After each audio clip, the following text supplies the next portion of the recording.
jaa ngeen jëf ci ànd bi ak ñun ci seen télévision ITV delluwaat sant suñu borom tabarak wa taala mi ñu may kàttan ak wér ba nu àndat ak yéen tey seen édition spéciale bi leen jagleel ndax lu yëngu lu ko yëngal moo ko ëpp dooleem Sénégal am na fu mu toll démb ak tey gis ngeen ko Sénégal gi rawat na région de Dakar ñoo ko bokkanu dund muy mbirum ndoxum taw mu wàcc tollu ci 126 millimètres loo xam gëj na fi am ci diggante bu toll nii démb mu wàcc fi lu bari tamit am fi ay yàqu-yàqu embouteillage yi ba fii mi ngi lëmbee capitalu Sénégal di Ndakaaru lu ni mel ITV ni faaw mu def ci waxtaan ak acteurs yi nga xam nekk nañ ay boromi xam-xam ci wàllu wi ngir loolu ñu war ca mën a xool Sénégal fi mu toll tey kañ la fi war a mën a génn ak lu ko fi mën a génne ak yan pexe la war a mën a doon donte ba fii am na luy am boobaak léegi ni ay pexem ndax dégg nañ fii depuis président Wade ay plan ba ci président Macky Sall ak ay plan ak agence yi seq wàllu gu ni mel tey suñu waxtaan ñu seq ko ak ay kàngam ci wàllu wi ndax bu ne directeur général de l'ANAT di monsieur Mamadou Djigo mi ngi ci plateau bi monsieur Djigo dalal jàmm. akay Modou Mbacké maa ngi lay nuyu di la fay di nuyu aussi sa invité yëpp. ak seen téléspectateur. incha allah daañu waxtaan ak yow ci lu bëri soxal mbirum aménagement du territoire ndax bu ñu waxee ANAT mooy agence nationale de l'aménagement du territoire waaye itam nga doon ingénieur ci wàllum développement wàllum kon développeur waaye itam aménageur du territoire loolu mooy sa spécialisation keneen ku ñuy présenté ci plateau bi mooy architecte bi di monsieur Mbacké Niang chercheur la aussi enseignant waaye itam di architecte mu lay nuyu bu baax. jërëjëf sama turando. Modou Mbacké Niang. kontaan naa ci invitation bi. di nuyu sama nawle yi fi toog. incha allah ak téléspectateurs yi. bu ñu waxee mbirum architecture xel dem ci mbirum dëkkiin ak tabaxin luy tax ba dëkk war a mën a am nu mu composé woo ak nu mu war a mën a comporté woo keneen ci plateau bi di beneen aussi spécialiste kooku mooy professeur Boubacar Bari di chercheur spécialiste des questions de l'eau maanaam ci gàttal hydraulicien la moom itam di yëngu ci lu bëri chercheur la itam associé ca IPAR dalal jàmm monsieur Bari. Merci monsieur Mbacké maa ngi lay gërëm sant di la gërëm ci invitation bi maa ngi aussi féliciter ñi ma fi fekk te di ñaan yàlla lépp lu ñu fi wax yàlla na nekk njëriñ pour réew mi di aussi di mettitlu li dal nit ñu bëri ci dëkk bi di jaale ñi si ñàkk seeni bakkan mais di massawu tamit ñi nga xam ne ñi ngi ci biir ndox mi tey te suñu sañoon du ñu nekk ci situation yooyu. jërëjëf daañu ci ñëw xool yooyu situation lu ci mën a génne Sénégal lu ci mën a génne Cap-Vert rawatina fi nga xam ne kon région de Dakar bi nga xam tey li gën a métti ci mbirum inondation yi foofu la sampu keneen ku ni présenté ci plateau bi mooy Abdou Samad Diouf mooy coordonnateur de la plateforme des acteurs de lutte contre les inondations xeex wàllu mbënd mu leen tax a jóg dalal jàmm. maa ngi lay nuyu di la ziar bu baax. di nuyu ñi ma bokkal plateau bi di nuyu aussi waa Sénégal yëpp di nuyu particulièrement aussi tous les membres de la plateforme des acteurs pour la lutte contre les inondations di nuyu aussi fi ma jógee muy le département de Pikine et la commune de Diamaguène Sicap Mbao di rafetlu aussi vraiment invitation bi tamit liggéey bu am solo bi nga xam ne yéen a ngi koy liggéey di masawu coono ñi nga xam ne tamit ñu ngi ci situation bu métti di dund inondation ñi ci jot a ñàkk seen bakkan ñu ngi koy jaal seen i njaboot di leen ñaanal yàlla xare leen aljanna donc ñu ngi nuyu ñëpp di sant ñëpp. jërëjëf monsieur Abdou Samad Diouf bokk ci ñi ŋànk mooy coordonné plateforme bi nga xam xeex wàllu mënd moo leen tax a jóg ni nga ko waxee jaale ak masawu sénégalais yi d'abord dañuy njëkk a ànd ak nga xam si moo di Aïssatou Kane ndax li xew démb foo ko takk ci métti jéggi na ko Aïssatou Kane demoon na ci yenn ci réew yu Ndakaaru yi rawatina fu mel ni kim Mermoz am na lu fa xew ndax kenn mujj na ñàkk bakkanam ci ndox mi ñu xool ko reportage am ñu wàcc ci plateau bi. si wetu olympique club bi ay ndaamaar gaari ginnaaw ba leen ndoxu taw bi yàkkee si biir tunnel bi ay sapeur pompier gànnaayu seen jumtukaay yépp ngir mën a génne oto yi des si biir seede bi taxaw si kaw tali bi ba ban di dellu si waat si anam yi benn waay ñàkkee ba kanam. ñëw ba wàcc fay si biir ndox bi moom mu ñëw gaan bi décédé moom mu ñëw waaw fay si biir ndox bi mu fayee si biir ndox bi ma ne ko gaan bi ma ne ko bul taalaat mu ne ma non man du ma taalaat léegi da ngeen may jàppale ma pousse oto bi ñu jàppal ko waaw mu pousse oto bi ba oto mu yéeg waaw ma woo ko ma ne ko waaw ñëwal nga jàppale ñu ñun tamit ñu pousse suñu oto 4x4 bu weex bële ngay seen nele waa ji si nekkoon waa ji départ dem di ko sauver mu sauver ko bi mu ko sauver ba mu génn léegi mu ne moom xaaral mu delluwaat pour jëliwaat ay kayit yu mu fàtt ci biir otoom léegi moom muy dugg ci biir ndox mi pour jël ci ay kayitam si la ko ndox mi jaxasee xam nga li ma la wax mu ngi ko jaxasee mi ngi ñuy tàllal loxo mais man mënu maa fay. bëggoon a jàppale ñi càngoon ci tunnel bi waa ji ñu xamagul turam ñàkk bakkanam gannaaw ay waxtu ñu toog di xaar sapeur pompier. police waaw damaa jékki-jékki mu ñëw mais sapeur gars yi nee nañ woo nañ leen 4 fois 5 fois mënu leen jot man moom sama oto dafa fay daa fay si biir ndox bi. dara méttu ma si mais waa ji dese na rek man moo ma si métti parce que mais man bi ma ko gisee muy lap ci biir ndox bi sama yaram dafa daw mu may tàllal loxo te mënu ma ko génne ji sama yaram dafa daw quoi. sama yaram dafa daw métti na trop 11h midi waaw ba 14h waajaa ngi ci biir ndox bi waa sapeur ñoo mujj ñëw génne ko. jamono ji tunnel bi doon fees ak ndox madame Dabo nekkoon ci otom ak doomam moom mi jàkkaarloo otom bi sapeur pompier yi di waaj a yóbbu di ñëwaat ci lu jot a xew. ñun daal bi ñuy dugg ci tunnel bi amul ndox mais malheureusement bi ñuy waaj a génn tunnel bi dafa amoon ay oto yu taxaw donc ñun tam ñu taxaw mais nu ñu taxawee noonu quelques instants après ndox bi. di bal di ñëw si ñun dafa jógee si ginnaaw ambassade Émirats arabes unis bi di ñëw ak doole ñëw nag dugg si tunnel bi ba muur yenn oto yi tey gisatuñ leen woon mais après bi niveau ndox bi wàccee parce que 30 minutes 40 minutes après niveau ndox bi dafa wàcc am na ko fi génn àdduna mais comme ni mu lay waxee ndox bi dafa gaaw goo xamante ne xam naa ne bu mu génnee si oto moom dafa tax xiis wala dara. taw yi wàcc si Dakar indi ti ay gàllankoor si askan wi ba benn waay ñàkk si bakkanam askan wi di saaku kilifa yi teg fii ay ndaw yuy woy di saytu fu ndoxu taw yi di jaar.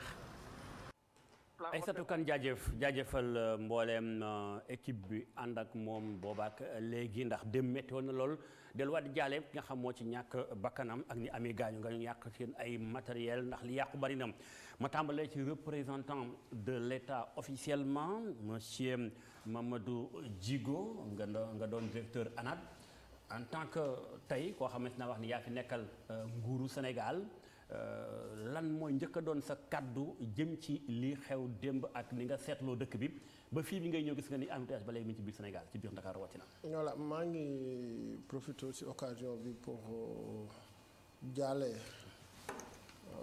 mbokk ki fi génn àdduna di ko jaale waa Sénégal yëpp. di masawu aussi tamit képp ku nga xam ne am na problème ci par rapport ak taw bi fi xew démb. léegi li may wax nag mooy que ne kenn du ma démentir ci côté boobu noonu dañu am dëkk boo xam ne mu ngi tudd Dakar nekk une presqu'île am profil altimétrique bu bas dafa xóot ni mu nekk par rapport au niveau de la mer presque à peu près ay 20 mètres au-dessus du niveau de la mer la mu nekk donc de facto une zone inondable léegi nag malheureusement aussi tamit suñu historique gu dëkkuwaay bien avant les indépendances ba léegi Sénégalais yëpp dañu def ne muy sama mbokk yu dëkk Fuuta sunu kal yi dëkk nekk séeréer yi jóge Fatick et tout ça ku jóg rek jàpp na ne il faut nga dem Dakar nag lu tuuti la lu ndaw la te xam nga soo jëlee benn récipient mel ni paan nga def ci ndox ba mu digg sooy jël ay xeer di ci dugal su yàggee ndox bi mooy tuuru Dakar nag dafa xawoon a dem ba mel noonu yàlla def malheureusement suñu premier plan d'aménagement du territoire ñu raté woon ko parce que dañ ko defar ba pare amul woon benn outil bu ko gunge woon mise en œuvre bi mu am sooxe en 2012 président bi mu ñëwee mu ne nañ defaraat beneen bi mu waxee nañ defaraat beneen mu ngi ko defoon mu ngi ko proposé woon mooy bi ñuy commencé di doon def mooy bi ñu doon def le plan décennal de lutte contre les inondations moom c'est un ingénieur géologue bu xam ay affaire u ndox xam ay affaire u géomorphologie géologie topographie et tout ça mu ne il faut que ñu remonter le temps par une modélisation ñu retrouver yoonu ndox yépp ñu xam fan la ñuy war a jëm par rapport aux dynamiques spatiales yi nga xam ne dynamique démographique yi ñoo koy entraîner xam nga plus que nit yi di yokk plus que ñuy gën a utiliser espace te Dakar nag bokk na ci territoire yi gën a attractif ci Afrique ci àdduna bi sax professeur docteur Boubacar Bari du ma démentir bi ñu commencé defar plan bi président dane ndox su ñëwee su wàccee sous 3 formes lay demee soit day infiltré wu directement soit mu ruisselé wu soit mu évaporé wu xam nga c'est vrai que dëkku bu tàng la ñore ndox bi dina am une partie buy évaporé wu mais partie bi infiltré wu bi fekk nañ ñu defar béton un peu partout léegi nag biir ruisselé wu bi nee na nañ ko organiser bi nga xam ne am na ay canaux yu fi jot a nekk ñu yuy mën a accueillir yenn kii ñu accueillir yenn ndox yi yeneen yi nga xam ne amu fi ñu utal leen fu ñu ko jaarale ba drainer ndox bi justement ndox bi dem ci exutoire yi ndox mi war a jaar parce que loolu foog ñu ndax ji un peu mooy fi incident bi amee ci biir xolu Ndakaaru la ci benn yoon la bu ñu defar techniquement parlant am nga xëy na tuuti notion technique bu ñu mën a comprendre lu waral lool lan moo ko voilà léegi xam nga ma yàggali sama raisonnement pour que waaw dama xam ne loolu dañ ñëwaat ci la ma bëggoon ñu jeexal pàcc boobu pour mën a avancer xam nga ñun on est dans la stratégie la planification on planifie bi mu ñëwee ñun li ñu njëkkoon a sant mooy nañu defar ce qu'on appelle un schéma Dakar Thiès Mbour muy phase d'urgence mu bokk ci phase d'urgence su plan décennal bi ba pare mu ne ñu defaraat plan national d'aménagement et développement territorial pour que ñu régler problème yëpp de façon systémique mu ne ñu ci biir à la fois schéma Dakar Thiès Mbour bi ak biir plan bi nañu def de telle sorte que ñu identifier ce qu'on appelle toutes les zones à risque waxul sax risque d'inondation risque environnemental mais dañu toutes sortes de risques nañ ko identifier ñu ne ko fii ak fii zone non constructible fu mu war a dëkk zone non habitable la xam nga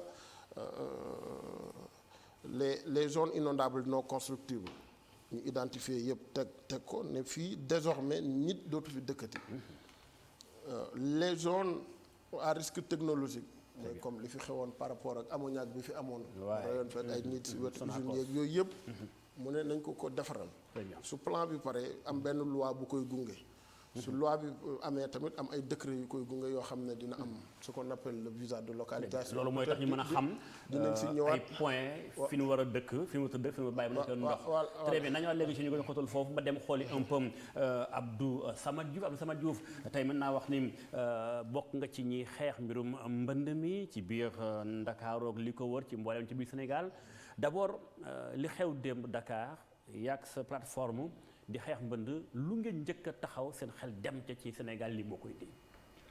waaw bon d'abord ñu ngi nuyuwaat ñëpp li ko njëkk a indi mooy li mu expliqué sànq ci njëlbeenu kàddoom parce que suñu plan d'urbanisation ak aménagement dañu ko raté dès le début parce que vers les années 60 ni mu ko expliqué bi nga xamee ne suñu mbokk yi daan jógee dans le Saloum ak Fuuta ak ñeneen daan ñëw Ndakaaru di daan seen doole bi ñu demee am na ñoo xam ne ñu ngi dëkkoon ay Baye Gaynde ak ñeneen ak yu mel noonu bi ñu demee ba Dakar commencé xat ci la leen nguuru Sénégal ci jamono Senghor jël yóbbu leen ci ay zones yu mel ni ay Wakhinane Nimzatt ay Diamaguène ay Gounass parce que boo déggee ñu ne Wakhinane da ngay xam ne foofu ay zone la woon yoo xam ne ay dex ñoo fa nekkoon ay ndox parce que boo xoolee di ko jëlee ci diggante caaro yi dem ba Malika amoon na lac bu fa jaaroon traversé Diamaguène dugg Yëmbal ba Malika dem ci géej bi ñu ko foofu la ay lac wuy nekk ak ay lac Cuuruur ak ay waruwaay donc lac yooyu boo demee ba ay côté Mbao dafa am fu ñu daan wax ay geenu golo xam nga yooyu yëpp ay lac la woon mais bi nga xam ne dem nañ ba sécheresse bi am inondation boobu amagul ci réew mi nit ñi dañoo ñëw rek dëkk bi ñuy dëkk nag suñu état organisé wutoon xalaat ne ci ay jamono maanaam dinañu dem ba maanaam confronté si situation yu mel nii ci wàllu inondation tey nit ñëw dëkk nu leen neexee donc amul benn nu mu tëddi urbanisation donc loolu dem nag ba jamono changé climat bi nga xam ne changé na donc ñu ñëw vers les années 80 90 98 am dëkk yoo xam ne commencé na di leen menacer te xam nga boo ne inondation dafay propagé wu dafay su nappe bi demee ba saturé rek da ngay gis ne dafay commencé di déplacé wu di jël ay kër donc noonu la commencé di dem ba tey li am donc aussi loolu bi mu amee responsabilité bi responsabilité ki ci jiitu mooy état parce que état moom la ñu dénk moom moo war a organiser ba nga xam ne tey nit ñi bu duñu dem bay dëkk foo xam ne fii dañu jàpp ne tey fa ñu dëkkoon fa ñu war a dëkk nekkoon na ay déeg balaa ñu fay dëkk ñu dëkkin bi ñu bañ a dëkk ci place ndox beneen bi sax am na ñoo xam ne fi ñu dëkk suuf sa moom lañ tabaxee seen i kër xam nga yooyu yëpp ay problème la boo xoolee ñun si suñu zone yële dafa am ay zone yoo xam ne dañ leen doon di ay montagne la woon xam nga la foofu la nit ñi daan ay dune nit ñi foofu lañ daan defee mbëri dem entraînement mais après population bi en personne dañ daan tibb suuf si di ko tabaxee seen i kër ñi di ko jaay ñi di ko jaay donc loolu yëpp dem na ba li nga xam ne tey moo gën a causé inondation loolu bokk na ci tey nag bi ñu demee nag ba situation bi toll foofu mu nekk nag loo xam ne la responsabilité elle est partagée parce que tey gis nga ko ba tey si jamono ji ñu nekk même am na ay chaîne HLM tey am na responsabilité ci inondation parce que tey boo demee ay Kër Massar mënuma comprendre ay SNHLM ay SICAP di tabax ay kër yoo xam ne ay zones yoo xam day inondé loolu aussi lu ñu war a xoolaat la kon daal jàpp nga ni même côté gouvernement bu Sénégal côté état manière générale ni mu war a organiser woo comme ni mu ko waxee sànq ñu war a aménager territoire bi xam fu mu war a dëkk fu mu war a dëkk dafa dem ba dafa jaxasoo ci pourtant kon day mel ni état am na ci responsabilité am ndax moo toxal ay nit ay Wakhinane ay Nimzaat ay ni nga ko waxee sànq ay Geenu Golo lépp nekkoon ay bayukaay ay toolu ceeb ak la caaju dañ ñëwaat léegi xool un peu lu ñu gën a sori ci waxtaan yi mu gën a xóot ñu gën a xam les problématiques alors ma dem ci professeur Boubacar Bari ngay hydraulicien maanaam lépp lu jëm ci wàllum ndox fu mu war a mën a jaar damay tàmbali ci njalbeen gi li tax ñëpp gën a métti lu mooy li xew ci fi nga xam si mooy tunnel bi ak nit ñàkk bakkanam foofu techniquement parlant bëgg naa nga won ma tuuti ñu mën a gën a xalaat ni lii moo tax loolu am ndax ab biir xolu Ndakaaru ab tunnel ndox ma dem ba kawe ba nit mën caa faatu loolu techniquement am na lu ko waral loo xam mu waroon ndox ci doxul lan doon exactement loolu. waaw loolu moom su ma ci bëggee indi ay explication te awma këyit yëpp sama kanam dafay xaw a doy waar. mais ma wax ci rek la ma ci xalaat. waaw justement ni ma ko gisee. non yàlla xam na ni chaque fois su may jaar foofu. dama koy xalaat parce que xam nga dañ naan. pour ñi jàng affaire ndox. dañuy wax mooy l'eau suit toujours le chemin de minimum résistance. kooku mooy principe bi. mooy fi gën a nooy lay jaar fi gën a woyof ci moom. moo tax ñu naan la wolof yi naan. foo xaw ma fu doon taa. waaw ndox du bàyyi yoon. ndox mos ta bàyyi yoonam. li tax du bàyyi yoonam parce que fa mu doon jaar. daf ko façonné ba nga xam ni dafay ñëw mu jaar léegi soo ko faciliter affaire bi. te mooy li am foofu. d'après nga am convergence de plusieurs ruelles. convergence dans un endroit. boo xam ni la surface est limitée. léegi lan moo fay kii. ndox mi day ñëw ak doole. ba noppi mu tourbillonné. mu am effet de tourbillon. fekkeewuma ko mënuma ci avancé. mais techniquement mais dama yaakaar ni effet de tourbillon boobu amoon foofu. ci li war a causer accident bi. ci la bokk. lu indi loolu des fois ñàkk respect normes yi la wala exactement lan la. li indi loolu mooy. de toute façon yu mel nii soo koy defar. ci réew yi nga xam ne dañoo avancé de doo defar tunnel te testé woo ko déjà dans un labo. doo ñëw rek tabax. da ngay testé xool vortex yi muy créé. nga basé wu ci loolu nga soog a tabax. donc je suis presque persuadé. que loolu kenn defu ko. du ma ci sori tellement. waaye. mais ça aurait été intéressant ñu jël plan yi teg ñu étudier quantité d'eau ndox bi ci war a dugg. parce que loolu mën naa am c'est facile à faire. léegi danañ xam ban vitesse la fa ndox mi duggee.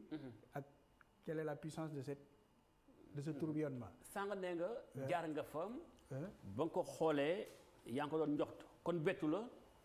non bettu ma gis nga mbiru Ndakaaru yi ñuy wax inondation fii daaw ñëwoon naa fi daaw jéeg maa ngi fi woon toujours c'est les mêmes choses qu'on répète warta bett kenn que su tawee Ndakaaru dana inondé.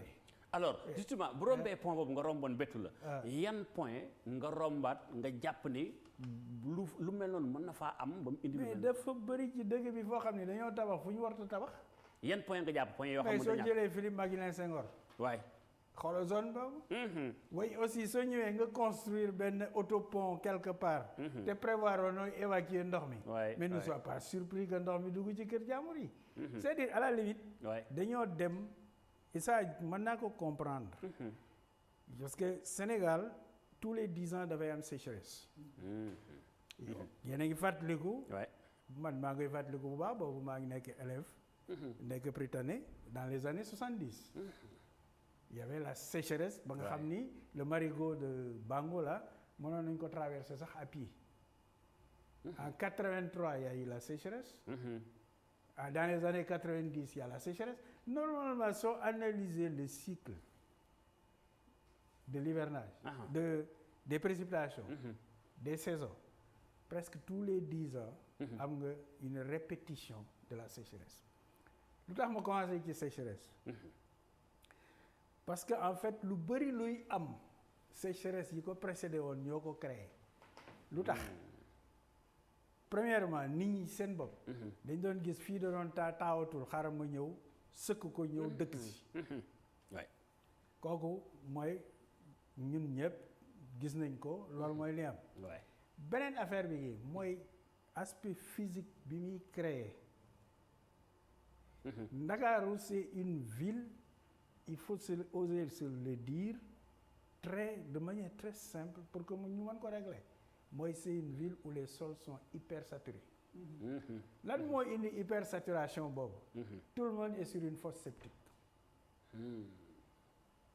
déjà nappe bi day. les sols sont saturés. gis nga maa ngi doon wax sa yenn collègues yi bu yàggul.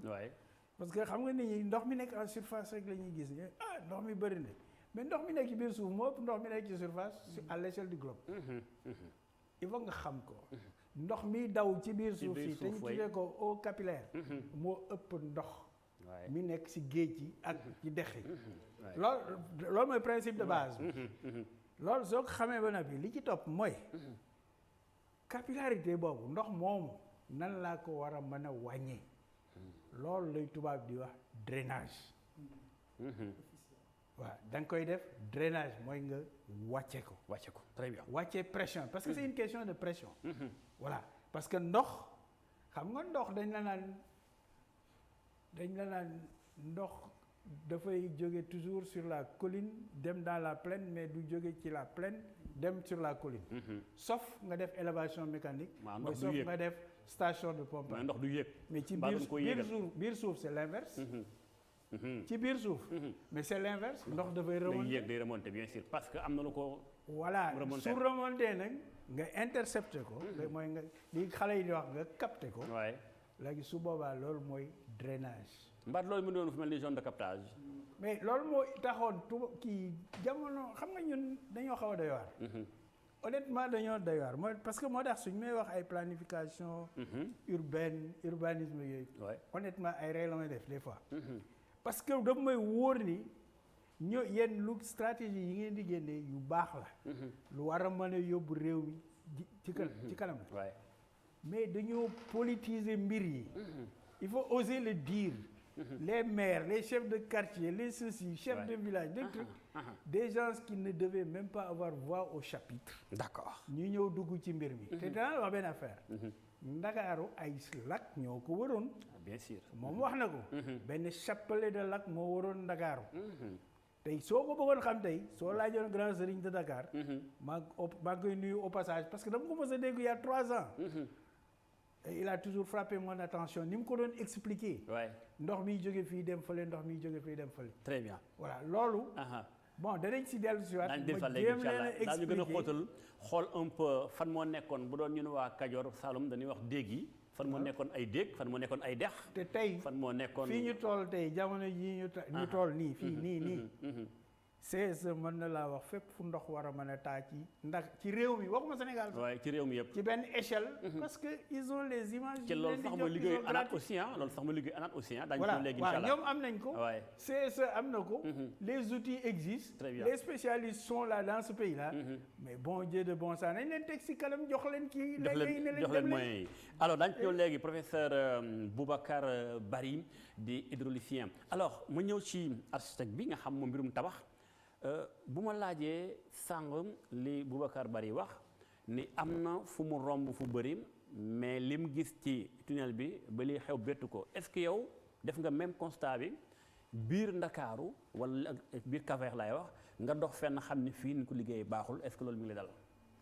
waaw maa ngi lay gërëm ci invitation bi. merci beaucoup. bu ñu waxee inondation man damay wax ne Venise te mu nekk Italie. ñoom ñoo jël. délibérément ne ñoom dañuy dëkk ci biir ndox donc du waxuma ndox dafa am rek ñu ne kenn du fa dëkk loolu du suma raisonnement Venise bi ñuy barbares yi attaqué Europe ñu bari dañuy def ay murailles ay forteresses ñoom ñu ne fas yi mënuñu daw ci ndox waa Venise jël ay garab daaj ko ci biir dex gi teg seen xeer dëkk fa dëkk ci kaw kon nag bu ñu ma waxati man ay inondation ndoxu kër architecte loo ko jox mu liggéey. kon nag man dàq naa ne ndox dafa am rek. kenn war a dugg fii kenn war a dugg fii kooku man daj naa ko fële. kon le problème Dakar. voilà léegi nag question d'aménagement et d'architecture. et d'imagination créatrice. d'abord ma def benn critique. jaale d'abord ñi gaañu ci tunnel bi. ma def critique ci tunnel yi. gisuma benn justificatif pour ñu def 4 tunnels sur la corniche. bañ ko defee laa ci d'accordul ba heure bi dama ne gisuma benn justificatif. pour ñu def tunnel ci corniche. 4 tunnels. man def na ay schéma d'aménagement ci corniche. wane ne man nañu def Soumbédioune. passage souterrain pour accéder à la plage. mais que la route continue. demal Paris da ngay jël métro dugg ci suuf escalier bi dugg ci suuf. génnaat maa ngi ay schéma. temps yooyu yëpp wane ne. population yi dañuy ñëw ci tali bi. dafa am lu ñu fay def. parce que tali bi opportunité la. mais traversée bi c'est dangereux. ñu defal leen benn tunnel ci suuf. ñu mën a accéder ci suuf même suufu tali bi sax ñu defal leen foofu ay aménagement ñu fay jaay. man loolu moo dama ko dessiné amul lu ma wax sax lu ma wax rek dessiné naa ko. étudié ko mooy wane ne Soumbédioune temps boobu ñuy jaay jën. dañ leen war a defal ci suufu Soumbédioune des espaces ñu fay jaay jën proprement et cetera. kon nag tunnel pour man ci condition amu fi benn sens du dëgg. kon nag bu indee accident. damay yaakaar ne mauvaise conception la. léegi nag ci bu ma analyser léegi tunnel bi jël boppam. mu mel ni lavabo. lavabo ibil sa robinet. bàyyi ko muy tuuru am na lu évacuation. mais lavabo am na trop plein. trop plein mooy bu feesee. mu jaar foofu jaar génn waay defu ko. ma ne am na fu ñuy évacuation. mais tunnel yi ci boppam dama waroon wax ne suba rek. ñu defal tunnel yooyu yëpp trop plein. trop plein mooy bu bëggee fees. mu génn dem géej. donc c'est une mauvaise conception. d'abord tunnel yi warul foo nekk. bu mu fa nekkee. c'est mal conçu. ça veut dire que bu dee lavabo la waroon na am trop plein. ak chaque 1 mètre am trou. chaque 1 mètre am trou bu du fees. te mu ngi nekk wetu géej. kon tunnel waru fa mën a fees. nekk wetu géej waru fa mën a fees bay. gaañ amee évacuation. voilà alors au-delà bu ñu rombee un peu tunnel bi manière générale. Dakar nga ni même bu doon dafa doon place ndox war na mën a dëkk ci kaw ndox kon day mel ni problème bi nu am mooy problème lan aménagement façon bu ñuy construire suñu dëkkuwaay yi. jeex na te pourtant am nañ un état ndax booy xool ANAT lu mu liggéeyam xool fii nan la demee nu fa tabaxee nu fa dëkkee xanaa kon foofu moo am problème wala. 2020. le 28 août. presque 1 an. def naa benn publication wane ne. maa ngi ko tuddee paradoxe des inondations dans le territoire sahélien. Sahel 3 mois de pluie. waay nga ne yaa ngi dee ci ndox. kooku mu nekk beneen problème encore. wax dëgg yéeme na de amul sens. ma ñetti bind ko weer ñetti weeru nawet. ma bind ko paradoxe. fukki weer ak ñaar. paradoxe maa ngi dégg ay techniciens ñu naan ndox bi dañuy seet fi ñu koy jël ba yóbbu ci biir géej. mais da ngay waaru ci loolu. waay. ban solution la ñu wax. ñu ne ndox bi wàccee. waay ñetti yëf ñoo ko yor wala ñeent. tali ba terrain ba bâtiment bi ak garab yi. ku ci nekk am ci wàll. bu tawee. garab yi jël li ñuy jël. bu tawee terrain bi ci boppam am lu muy jël. waay bâtiment ci boppam bâtiment. densité bâtiment moo ëpp densité terrain ak densité tali. bâtiment bi ci kaw terrasse bi. waay mën na jël ndox mooy li ñuy wax rétention. ma ne bâtiment bu nekk mën na téye ndoxam. bâtiment bu nekk. bu nekk mën na téye ndoxam. bu ci paree mu stocké ko. waay di ko yóbbu ci chasse d'eau. waay di ko conserver. ci weekend doo seeti benn autorité. mën na ko mais yaa sa toilette chasse d'eau bi eau potable nga ciy def mu xoolaat ma ndox nga dëgg mën na ko li ngay taw yëpp mën na ko jël chasse d'eau bi. di ci def sa chasse d'eau di ci arroser sa jardin. donc on a une mauvaise gestion de l'eau. waay donc l'architecture peut intercepter l'eau 50%. bâtiment mën na ko jël. ok bu def 50%. waay 10% rek ma def infiltration. ci biir kër gi. mais malheureusement suñu concession la cour sénégalaise a été supprimée. waaw amul ëtt léegi. demal suñu cour aada. ëtt ba garab waa nga fa. waay cour baa nga fa. suuf lay daan doon yenn saa yi infiltration léegi demal voilà, suñu c'est village carrelé. 150 mètres carrés fooy amee infiltration. ñëpp dañuy def seen kër dallage. ñu jël yëpp bëgg ko jox tali bi antunu ko. loolu mooy problème bi. mooy problème bi. dina assainissement. ça n'a pas de sens assainissement 20% d'eau rek. ruissellement mën na fa jaar li ci des yëpp garab gi jël na ko. bâtiment bi jël na ko ak infiltration. kon nag c'est un problème de conception. de conception waay. des voiries et réseaux divers. affaire d'ingénieur. c'est une conception du parcellaire affaire d'urbaniste. Malheureusement le parcellaire c'est fait par les géomètres. waay Les géomètres c'est pas le travail. de faire des lotissements. ah bon ñoom ñooy def lotissement ñu jaay. pourtant fii Sénégal de koo xam ne géomètre. urbaniste yu Sénégal ñu ci bari du ñu nekk dans ces éléments opérationnels. souvent c'est des fonctionnaires. te fonctionnaire du nekk comme ñun privé di wax lu ñu neex du dëgg. ba ci tax na architecte yi ñoom am nañ responsabilité. di concevoir bâtiment donc ma bale sama porte. waay que architecte bu defee bâtiment war na fexe nu mu interception eau pluviale. ba mën ko utiliser dans le bâtiment. kon ñu nit war nañu commencer di. liggéey ci loolu dañ ñëwaat ndax booy seen mbir mi ku ne am na ci wàll boo jëlee ki nga xam mooy état mi war a surveiller li ñu tabax ak ni ñu koy tabax ak fan ko tabax fan la war a mën a doon loolu la évoqué sàng mbirum tunnel bi yooyu itam nga ñëwaat wax manière générale ni ñuy dëkkee donte am nga lu am solo la wax aussi am ñetti weeru taw fukki weer ak ñaar ñetti weer moo ciy taw waaye ñun ñu sonn ca lool ci taw bi. alors ma ñëwaat un peu ci directeur de l'ANAT monsieur Mamadou Djigo dégg nga tour de plateau bi ñu def bu njëkk bi mooy tey dégg nga ni ko Mamadou suñ bari waxee sàngam tey ñu gis ni plan Orsec li ñu koy déclenché bari na daanaka maa ngi ko doon xool sànq di ko répertorier mais juróom benn yoon mi ngi nii ci régime mu président Macky Sall yépp inondation moo ko sooke. alors luy problème bi dëgg-dëgg monsieur le directeur général lu xew fan la problème bi nekk ba tax chaque année même problème acca ba tey ñu toog. voilà xam nga man ab scientifique laa. oui bien sûr je suis un ingénieur su may wax damay wax loo xam ne c'est technique. gis nga même maa ngi rafetlu li ma docteur Barry wax sànq ne moom il était à Grenoble. Grenoble fa laa jàngee man. waay ñoom Grenoble c'est une zone montagneuse la woon. moom comme si wàllu ndox la xelam màcc xam na ne de par le passé. malgré que Grenoble bien vrai que Grenoble si kaw la nekkoon. mais da doon subir ay inondations. gis nga plan Orsec bi ñuy dawal nii. waay dinañ continuer di ko dawalaat. di ko dawalaat ay ati. parce que amuñu solution non du question bañ am solution dinañ fi toogaat 50 ans. dina am ay moment yoo xam ne trop plein d'eau dina am. état bi bëgg dàq ndox mi gaaw. mu indi plan Orsec. képp kuy xalaat war na xam ne loolu. luy continuer di am la. maintenant wax naa ko sànq. professeur kii docteur wax na ko. monsieur Niang tamit wax na ko. saturation dafa am. saturation dafa am. am na.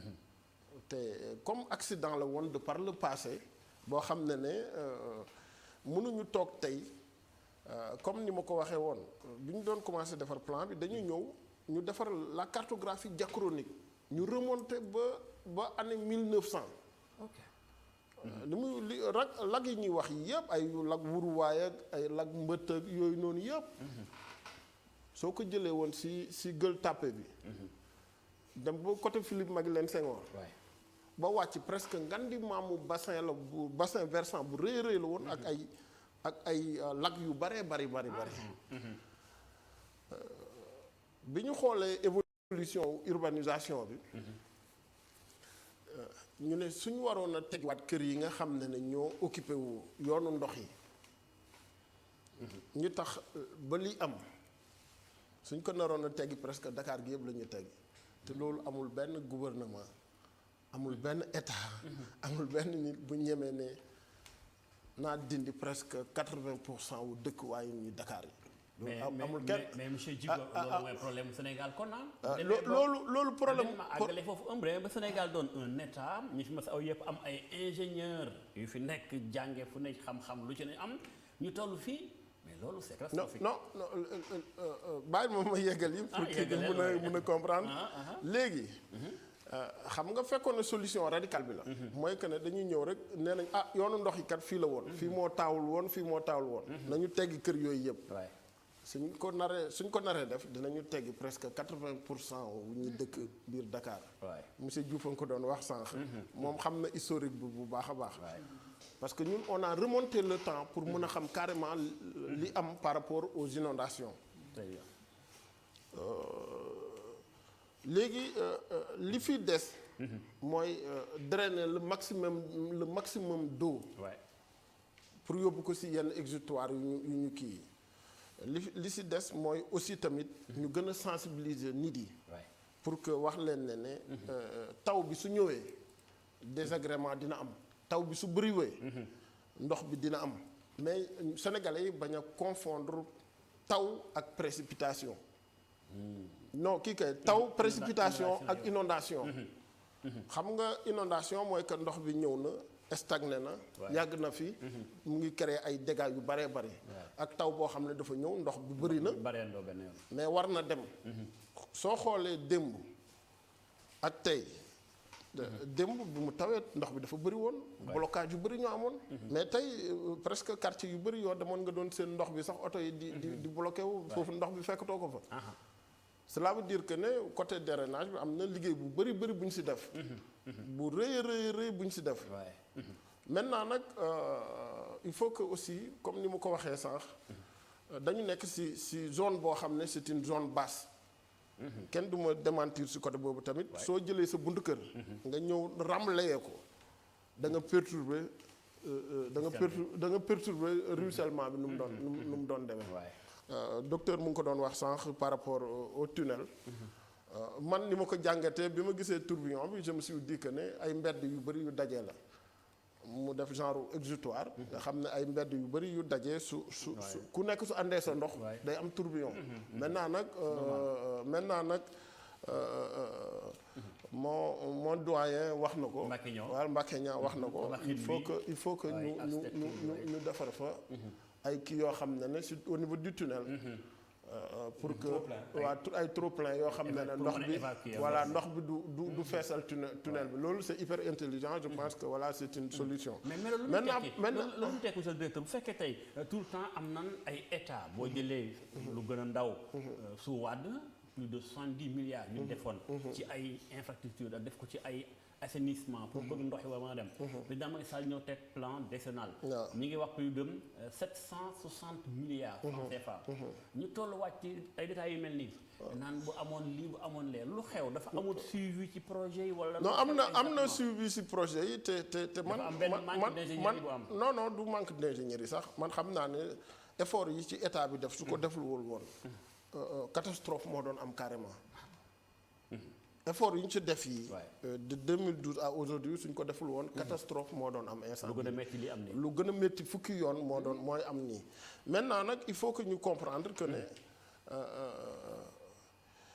bi ñuy am bi ñu am suñu indépendance Sénégal 3 millions la ñu woon Sénégal gépp 3 millions la woon espace yi ñu occupé woon bëriwul woon aujourd'hui ñu ngi toll ci 17 millions de personnes te ki ci gën a ëpp li mu jël ci ay nit Dakar la en réalité quoi région Dakar bi parce que waxuma la par rapport ak Dakar rek moo jël 0,3%. natalité wu Dakar bi mais migration bi am envers Dakar moom moo bëri gis nga en 2012 bi ñu doon ñëw avant ñu doon def acte 3 bi statistiques yu ñu amoon ni à part Dakar ak Diourbel du fait de Touba toutes les autres régions dañu amoon ce qu'on appelle un solde migratoire négatif cela veut dire que exode rural bi am yëpp c'est vers Dakar te nit ñi ku ñëw nag da ngay ut espace boo dëkk te loolu tamit erreur la loolu erreur bu rëy a rëy la moo tax aussi tamit moo tax bi ñuy defar plan bi président mu ne nañu defar ay métropole d'équilibre pour équilibrer Dakar maintenant nag du ñu rey Dakar parce que xam nga suñ ne rek nañu defaraat ay métropole d'équilibre jël yëpp yóbbu foofu noonu Dakar dafa nekk en compétition ak les grandes capitales de ce monde mu ne nañu aérer Dakar waaw mais xal ngay wax ni xanaa état xamoon na bu yàgg ni population bi Dakar am ni d'ici 10 ans d'ici 20 ans ni la war a toll kon naa fàggandiku ci dëkk. waaw loolu la xam nga bi muy wax ne 2012 on était à peu près 15 millions. 2035 on sera à peu près 25 millions d'habitants. 25 cela veut dire que y aura à peu près 10 millions de plus yu yokk si ñun. mu ne 10 millions yi yokk si ñun yooyu. dinañu soxla yoon. dinañ soxla dëkkuwaay. dinañ soxla école dinañ soxla yooyu yëpp. mais est-ce que Dakar mi ngi koy sóor instant bi. non ñu ngi koy sóor bu baax a baax nga toll fii 25 millions boo ko amee d'ici 2035. waaw mais ñu ngi koy sóor bu baax parce que bi mu waxee loolu. mu ne nañ ko xoolal li tax sénégalais yëpp bàyyi seen dëkk yi ñëw Dakar. bi ñu defee analyse yi def diagnostic bi pare on s'est rendu compte que ne université de Dakar bokk na ci li gën a tax nit ñi di jóge ci yeneen dëkk yi di ñëw Dakar. te comme Dakar des fois dafa neex soo nekkee suñu la andee nga nekk étudiant des fois da ngay am tendance après toog. Dakar dafa neex chaque année y a l'équivalence de la ville de Matam moom mooy dem université wu Dakar. mu ne léegi nañ def yeneen université. ci métropole d'équilibre yi pour que ne serait-ce que ñiy ñëw pour des études universitaires toog seen dëkk yi mu waxaat beneen mbir mu ne nañu identifier ressources yi am biir Sénégal yépp ñu jéem leen valoriser ci seen dëkk yi pour que nit ñi ñu ñëw toog foofu exode bi bañ a am vers Dakar loolu mooy théoriquement. waaw mais pratiquement li am sur le terrain déglu moom non mais mu ngi am mais xam nga un plan duñ ko valider tey rek. ñu mettre ko en œuvre tey. parce que plan bi ñu ngi ko valider en 2020. mise en œuvre bi dina dem ba 2035. même fekkee ne 25 ans la. te mise en œuvre bi y a les universités. il y a les hôpitaux. xam nga yaa ngi dégg ñuy wax l'hôpital de Kaffrine. bien sûr l'hôpital de Sédhiou. et tout ça yooyu yëpp c'est pour que nit ñi bu ñu bàyyi seen dëkk yi. ñëw Dakar. il y a aussi les centres de formation yi ñu wax nañ ko fa def. il y a aussi le désenclavement du pays. maintenant nag c'est vrai. Il y a des difficultés liées aux migrations par rapport ak Dakar. mais moom li mu jàpp mooy que ne. Dakar nit ñaa ngi continuer di ñëw. mais bu kenn rey Dakar parce que Dakar dafa nekk en compétition. ak yeneen grandes capitales de ce monde. mais nañu créer 10 autres métropoles d'équilibre. ñu defar fa université. defar fa centre de formation. defar fa hôpitaux yi. identifier ressources yi fa am ni ñu valoriser leen pour que nit ñi bàyyi ñëw Dakar ñu toog ci seen dëkk yi. loolu nag validé nañ ko y a une loi. qui l'organise cette loi am na décret yu jot a génn yëpp pareegul. maintenant nag aussi tamit outils yi ñu war a def yëpp. par rapport à l'aménagement du territoire. def nañ leen mais am na ay outils yoo xam ne des nañ pareeguñu. mooy comme par exemple. les schémas départementaux. parce que département bu nekk war nañ ko élaborer son schéma. il y a aussi les schémas communaux. li mu doon wax sànq. li mu doon wax sànq. par rapport à l'architecture. c'est hyper intelligent parce que tey am nañ ay communes yoo xam ne am nañ problème mu cimetière. mais xam nga c'est pas à l'État dem di defar ay détails. l'État est décentralisé. le fait que mu décentraliser. mu ne lii kat naa ko bàyyee département yi lii nañ ko bàyyee communes yi. mais commune bu nekk war na aujourd'hui am su fekkee commune typiquement urbaine la. war na am son plan d'urbanisme. d'accord boo xam ne. war na tenir compte si li mu doon wax. par rapport au profil altimétrique de cette zone. par rapport au plan d'occupation. plan d'affectation et d'occupation des sols.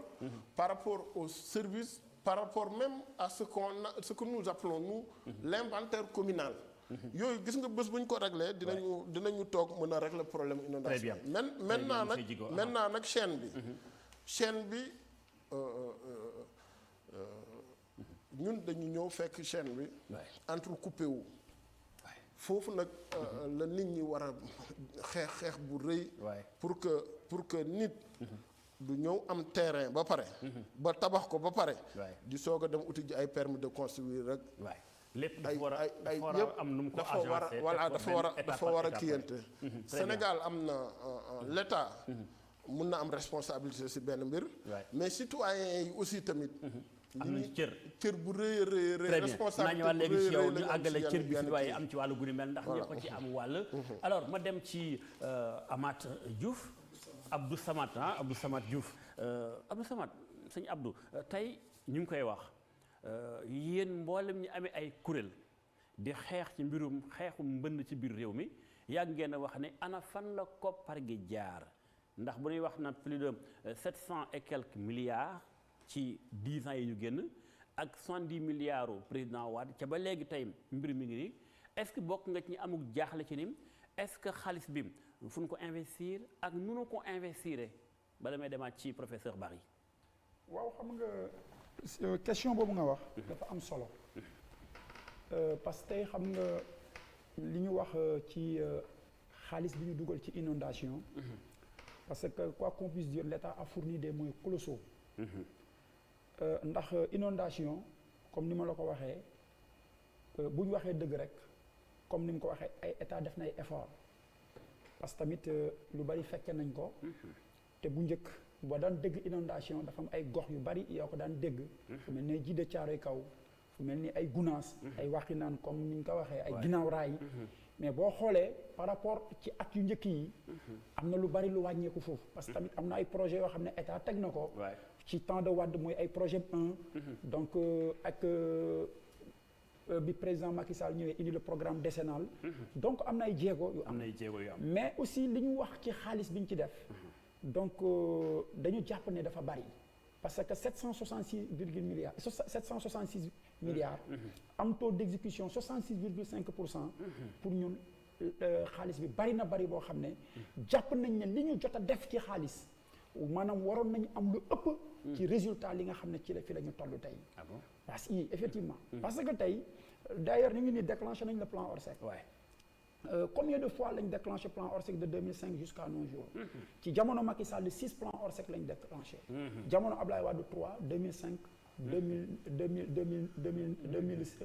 2009 ak 2012 Macky Sall bi mu ñëw créer le programme décennal dafa ñëw indi benn plan bu am solo Emrasi créer ministère des inondations daanaka lépp ñu concentré ko foofu noonu à l'époque Khadim Diop moom moo ko doon piloté amoon requalification de la banlieue ñu commencé woon indi Tawfekh Yaakaar de passage may nuyu Amadou Fall Kanar Diop mu doon piloté le programme mu nekkoon loo xam ne day fa nekkoon dans la bonne voie mais après ñun comprendre ñu bi ñu demee ba ci biir ñu jël loolu tas ko jël loolu def ko ministère délégué indi benn politicienne parce que ki ñu fa indi teg ko parce que tamit dëgg la moo ñu tax a wax te li ñu dajale ci plateau bi solution la ñuy ut parce que problème bu ko yàlla indee solution bi ci ñun askan bi la war a jógee te pour mu am solution faw ñu waxante dëgg. Ouais. parce que bu fekkee ne da nga am teg mbir ma tegu ci yoon.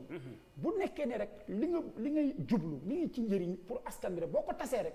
bu amee lu yàqu rek sa responsabilité dafay engagé wu. parce que kañ indi woon. muy ministre Fatou Tambédou. ñëpp xam nañ ne xam-xamam bariwul lu jëm ci wàllu inondation. parce que li ñu koy defee ministère délégué.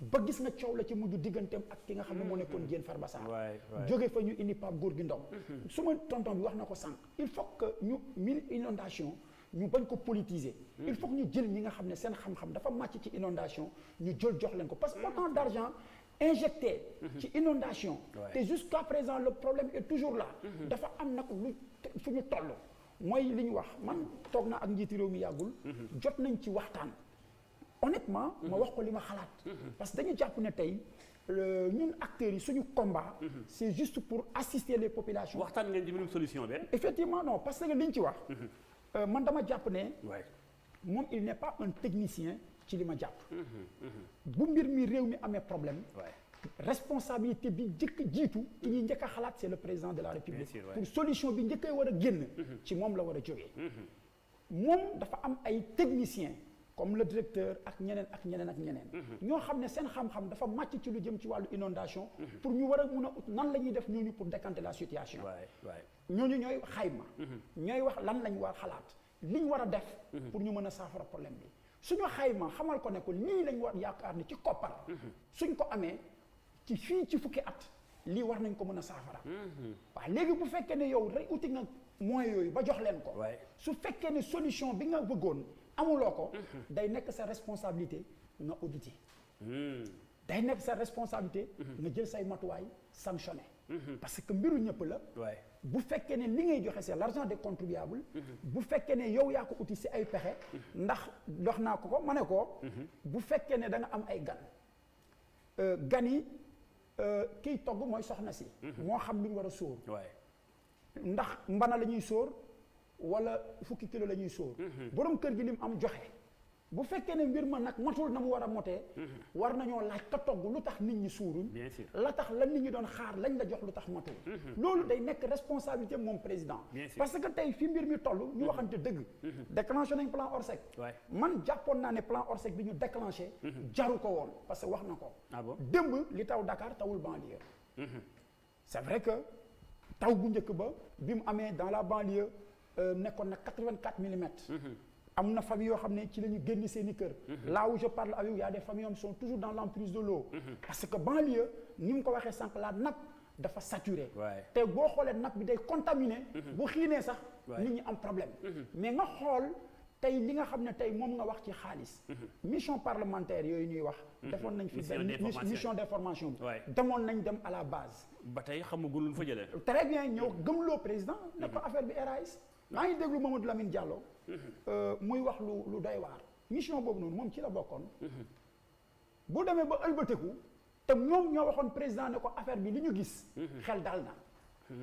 ñu ñëw ca le lendemain situation bi la ñu wax ute ak la nga xam ne loolu moom moo am kon donc bu ñu naxee parce que bu ñu fi demee di wax ne man yàgg naa wax ne boo nekkee ci mbir boo dawalee juróomi at da nga war a def bilan à mi-parcours nga càmbar xool li dox ak li doxul ce qui marche et ce qui ne marche pas parce que maa ngi dégg daaw président di waxaat un autre programme mais avant de mettre un autre programme bi nekk en cours d'exécution jeexagul mais balaa ngay def leen da nga ko war a càmbar il faut càmbar ko pare xool li nga xam ne réellement lii dox na nga xam ne lii dox na parce que ñun ñii di wax tey suñu waxee dëgg président dañ koy dimbalee parce que amuñu intérêt gis dëgg te waxuñu ko mais très franchement wax naa ko waxati ko dëgg Dakar taw na démb li xew Dakar du inondation wax na ko situation bi am comme ndox mi ñëw na daje na demul boo ko mee fii ak boo xëyee ndox mi day dem yoonam bokkul ak banlieue nga xam ne ñun dañu dëkk ci maanaam ay cuvette dëkk foo xam ne tey nga xam des fois ndoxu daaw fekk bu ren bi dafay fekk bu ren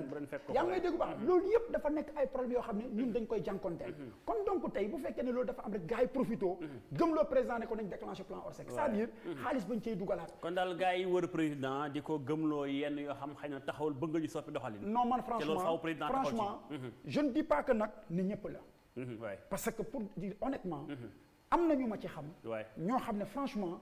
liggéey bu am solo la ñuy liggéey. Très bien. dañuy décarcassé wu di liggéey du matin au soir. au service de la communauté. mais man li ma gëm mooy que ne tey li ñu def ci alal ci inondation. Ouais. su tegu woon ci yoon ba mu war a tegu. ñu jaarale ko ci yoon ba ñu ko war a jaarale. moi je pense que tey li askan wi di dund.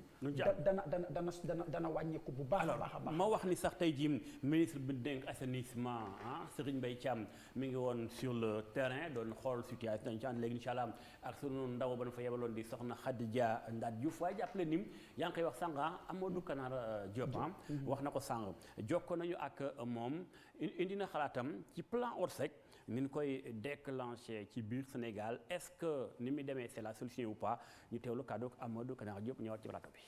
plan Orsec xool nañ ne dafa administratif mais opérationnel amagul njëriñ amagul doole mënut a liggéey ci mbir mi léegi ci li ñuy wax inondation dañoo bàyyi plan Orsec réew yëpp benn amatu ko léegi plan de contingence la ñuy wax plan de contingence nan lay mel day nekk ci commune bi maanaam ci maire commune bi wala ñaari commune wala ñett seq ko wala département seq ko loolu mooy plan contingence nan lañ koy defee par exemple Agrimet nee na ren dana am taw yu bari yu ñëw ci yoonu Sahel yi jëm Sénégal ñu xool ñu ne nag avril la ñu réunir ne dañuy defar plan de contingence dañuy réunir acteurs yi nga xam ne dañuy nekk ci gestion de catastrophe yëpp wax leen ne par exemple li xew Ndakaaru tey amee 126 mètres luy xew ñu ne bu amee 126 mètres communauté yi fa dëkk ne leen kër nangam ak quartier nangam ak sangam daañu inondé nangam yi ñu dafa nekk calculer loolu yëpp ba pare ñu ne nag ku ci nekk lan ngay def lan mooy sa waruwaay lan nga ci war a def ci loolu bu dajalee xaalis boobu nag ñu jël jumtuwaay prépositionné ko bu mai jotee juin ñu prépositionné ko mu toog di xaar nga xam ne bu dee tawee rek dans les 2 minutes ñooñu demoon ci plan bi yëpp dañu daal di engagé wu toogee waxtu wala ñaari waxtu wala ñetti waxtu gën ngaa sori jëlee fa ndox ma loolu mooy plan de contingence donc dañ koy planifier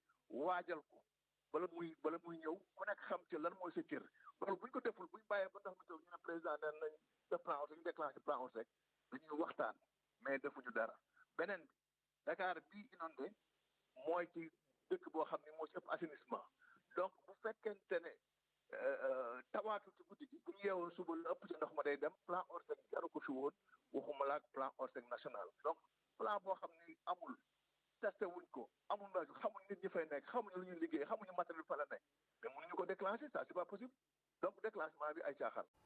mu doon gis-gisu Amadou Canara Diop nekkoon na fi directeur de la protection civile fii Sénégal alors ma ñëwaat ci bari wala da nga am benn point de vue par rapport à ndox rapidement moom li mu expliqué.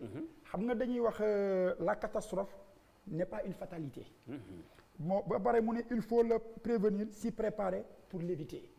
xam nga tey lii di am nii ñu def. bu ñu prépositionné woon les moyens.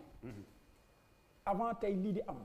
ci la doon gën a yomb. prévenir parce que ñun acteurs yi récemment yi def nañ benn atelier l'ensemble des acteurs de la région de Dakar. invité les membres du gouvernement ñu toog waxtaan. lu ngeen waxtaanee woon. bon solution. solution bi parce que ñun dañu jàpp ne ñun. bokkoon na ci prévention. très bien parce que ñun ñuy dund inondation plan de contingence bi muy wax. dem nañ sax bu dugg ci def ay créer de plan de contingence communal. départemental. parce que mënuñu régler le problème des inondations sans impliquer les acteurs. parce que li Gandhi daan wax tout ce que tu fais pour moi sans moi c'est contre moi. tey ñun les acteurs dañu am benn rôle bu am solo bu ñuy jouer ci inondation parce que tey ñun ñoo jege askan bi. ñun ñoo xam li xew ñun ñooy joxe ay orientation pour état. di ko interpeller aussi pour état xam li xew. kon donc dafay am solo. bu nekkee situation toll na ci fii nii. ñu déglu ñi nga xam ne ñooy acteurs yi. parce que tamit dafa am solo. parce que moment bi ñu nekk tey. boo demee tey ci banlieue bi. da ngay gis ne situation bi nit ñi di dund métti na. mais tey réew mi dañu war a def benn dynamique unitaire. jël les forces ñun ñëpp ñu boole ko. parce que tey le problème des inondations si ça ne te touche pas directement ça te touche indirectement. ku ci nekk aussi ñenn ñi bañ ko politiser. muy côté bi wala côté bële. parce que c'est une affaire de tout le monde. justement kon ku nekk ci ñun rek. dafa jàpp ne tey. inondation sa wàll la. waxuma le point de vue ñu ngi wax problème mais côté sanitaire. inondation liñ ci ñàkk ci alal ci réew mi. mais bari na. parce que tey les eaux stagnantes wax na ko sànq. les matières fécales loolu ça peut propager des maladies. donc loolu li muy jural nit ñi. les maladies pulmonaires ak yeneen. donc économiquement démb boo xoolee bi taw bi amee ci benn ni mu taxawee mais xoolal li mu yàqal nit ñi ci perte économique la et donc suñuy wax inondation ku ci nekk rek da nga ci am wàll bu mag a mag a mag pour war ci mën a dugal sa wax. jërëjëf Diouf daañu wàcc incha allah par rapport à la prévention. bu bëggoon wax ne l'État est dans une logique d'anticipation. Très bien depuis 2012 ba léegi. xam nga maa ngi doon wax am na ay outils yu ñu fi développé.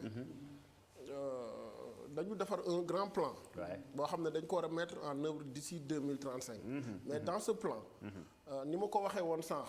par rapport aux zones à risque surtout zones yi nga xam nañ ne fii nii. ku fi teg benn brique sax day andi inondation. président dana nañ leen identifier ñoom ñëpp. on fait une loi bu fa nit demati dëkkati dem nañ ba aujourd'hui am na benn décret boo xam ne dañ ko génne ci biir loi bi la. boo xam ne visa de localisation la tudd. non dinañ ko appliquer. demal dans le marigot de Mbao. demal xool la situation. xam nga moo waxal la y' a à peu un mois et quelque. ay nit ñoo jël bàyyi ba ay xaaju guddi. jël ay camion suuf dem di sëkk une partie du marigot de Mbao. effectivement. mais waa Descos dañuy dem jàpp leen yóbbu leen dem tëji leen. très bien te loolu. gis nga visa bi ñu defaree. est-ce que gis nga ni ñu réduire marigot bi. waaw dañ ko réduire bu baax a baax. voilà effectivement dañ ko réduire même boo demee technopole noonu la. loolu xam nga loolu. voilà xam nga loolu. voilà. moo tax tey. man dem naa Kaolack non pour terminer du mercredi bi passé beneen mercredi ba la passé. génn nañ beneen décret. boo xam ne décret wu observatoire national des territoires la tudd. très bien observatoire boobu noonu. c'est pour avoir les dynamiques de l'espace. si temps yëpp. très bien de telle sorte que yow soo jógatee tey pour def benn affaire. dinañu xam ne lii da nga ko bëgg a def te soo ko defee. par rapport ak modélisation bu ñu def espace bi. soo ko defee fii da nga sakk yoonu ndox bi. soo ko defee lii dem nañ sax ba ne aujourd'hui soo gisee li tax président waxoon ne suñuy defar limites yi léegi. nañu utiliser ay coordonnées géographiques. x y nee na nañu dem. ba nga xam ne ñiy yore réseau yëpp. muy waa Sénélec. waa SONES. waa ONAS képp kuy gasati di dugal fil nañu am adresse su fil bi yëpp. loolu yëpp dinañ xam ne fii tel endroit. x y yii nii. lii moo fi jaar am na luñ fi suul. fii lii kenn dootul tojat yooyu yëpp. ñu nekk di ko def pour avoir la maîtrise totale du territoire. léegi ci yow. maintenant nag loolu. ma dem ci monsieur Barry d'ingénierie ma yeggal loolu liggéey d'ingénierie bu bëri la. bu laaj temps la. bu laaj aussi tamit bu laaj aussi dal. ñu ngi koy def. bés bu paree dinañu xam ne lii nii. njëriñu Sénégal d'ici 100 ans ou n'importe quel. d'accord monsieur Djigo. maintenant nag cette anticipation ñu ngi koy def. très bien ñu ngi koy def alors ma demaat ci hydrologien bi nga xam moom mbirum ndox la xam ci jëm sànq dañu toll woon ci ni ni tabaxee mais ñu gis ne tabax xëy na dafa cher aussi mbirum assainissement dafa cher bi nga déggee ñu wax la chiffre 766 milliards yow macha allah dem nga ci ay réew yu bëri. d'abord météo yàgg na annoncé que ni at yi ñu dëgmal ndox moom dina commencé bari ndax ñu ngi toll jamonoy changement climatique sànq yaa ngi koy wax ni chaque 10 ans dana am benn période bu ñu toll ci sécheresse wala li nga xam mooy bekkoor wala naataange tey fi ñu toll nii est-ce que dëgg-dëgg sa xel dal na ci ni li fekk ay at ci kanam Sénégal yoon bi mu nekk ak plan décennal yeeg projet yu mën di doon ak ANAT ak la muy aménagé. gis nga ni awagu nañ ci yoon pour génne Sénégal situation bi monsieur Barry. waaw c'est une discussion c'est très intéressant. déglu naa échange yi. jàng naa ci lu bëri. mais dafa am yu ma bëgg a leeral. de mon point de vue pour que ñu kii. à commencer par d'accord naa ci li nga wax sur la question de l'eau ndox en général dëkkuwaay ci ndox. Il n'y a pas besoin d'aller ça jusqu'à Venise. Parce que soo demee au Togo et Bénin. vous avez des villages sur pilotis qui existent. donc nit yàgg naa dëkk ci ndox. en Asie c'est fréquent. voilà donc mais ici la question mooy nga dëkk ba noppi ndox mi ñëw fekk si la. envahir la xam nga foofu dama bëgg a kii trois éléments. xam nga sécheresse la commencé de. waaw yaa ngi koy wax sax. voilà léegi nag dama bëgg a expliquer lu tax ma commencé sécheresse. man xam nga tëbu ma rek dem ci inondation. sécheresse mooy conduire état de surface yi changé. waaye fi nekkoon dex léegi dafa jaar tànk dem. état de surface yi su changé ñun ñu ñëw ak suñuy dëkkuwaay yu bees. soo construire un immeuble wala nga construire une maison généralement wala une route tu as un taux d'imperméabilité de 100%. mooy du téye ndox. léegi soo demee ci soxlawul sax dem fu sori quoi soo demee Cap-Vert gii wala nga dem Afrique du Sud dans le KwaZulu-Natal wala nga dem Éthiopie sur le haut plateau éthiopien on ne perd pas une goutte d'eau. lu taw ci toit bi dañ koy par un système de gouttière bu wër toit bi collecté ko dugal ko ci benn réserve bu nekk ci biir suuf si moom la ñuy utiliser parce que li ñuy am ci ndox bëriwul la fay taw bëriwul ñu ci bëri amuñu 250 millimètres de pluie donc paradoxe bi nga wax le paradoxe du Sahel am na étude am na étude sur les dernières années sur les changements climatiques buy wax lu tax ñuy wax paradoxe du Sahel loolu tamit laa bëggoon indi ay leeral li ko waral mooy bi sécheresse yi amee dañoo gor garab yi nappe bi dafa remonter partout dans le Sahel ça c'est connu c'est un secret de polichinelle ñëpp xam nañ loolu fa amoon végétation ñu dagg végétation bi parce que garab mooy pomper ndox évaporer ko par ses feuilles il faut nga comprendre système bi ni muy demee te soo comprendre rek ci nga mën a seet à quel niveau ngay intervenir lan lañ def Ndakaaru sama mbokku pël yi parce que ma yab naa leen trop parce que ñun bi ma nekkee Burkina dama naan sama mbokki Mosi yi on est contre l'arbre dañuy gor rek garab gor lañ ci xam dagg rek soo demee Fuuta amatul garab gu taxaw voilà boo demee ay bokki jaweeg yooyu foo mën a dem amatul garab gu taxaw dañuy dagg rek te xamuñu ni garab gi moo ñuy préserver garab gi mooy stabiliser sol par son système racinaire garab gi mooy forcer infiltration couronne garab yi mooy feuillage beeg branche yi mooy def li ñu naan interception sooy def ce bilan hydrologique voilà yooyu yëpp lu am solo la donc léegi maintenant pour revenir ci li nga ma laaj